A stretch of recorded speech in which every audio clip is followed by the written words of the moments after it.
Индустријата ја заврши минатата 2016 година со раст од 3,4%, покажуваат последните податоци на Државниот завод за статистика. И покрај внатрешните и надворешните ризици, и покрај политичката криза, изголемената неизвестност кај бизнисот од изборите кои се спроведе во декември, производството лани беше во позитива 9 месеци, а во минус ги заврши јуни, октомври и ноември. Најголем раст е забележан во февруари и тоа од 15,2%, додека во последниот месец минатата година индустријата пораснала за 3,5%. Сепак, октомври и ноември, кога беше најголемата неизвестност кај бизнисот за изборите и секако изборната кампања, индустријата бележи пад од 3,6 и 4,9%.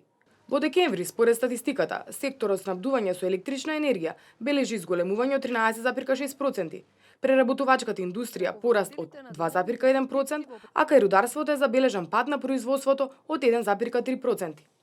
Според статистиката пак за цела 2016 година, најголем раст има преработувачката индустрија и тоа од 5,3%, додека гледано по индустрии, двигатели на растот се производителите на моторни возила, чие што производство лани пораснало за 52,2%.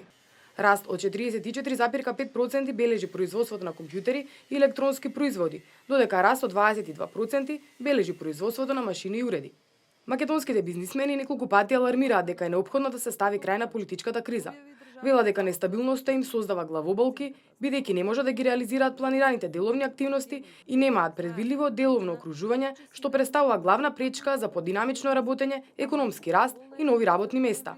Тие велат дека политичката стабилност е предуслов за економската стабилност, за овозможување економски раст, кој во време на политичка криза тешко е да се постигне, бидејќи компаниите ги замрзнуваат вработувањата и планираните инвестиции.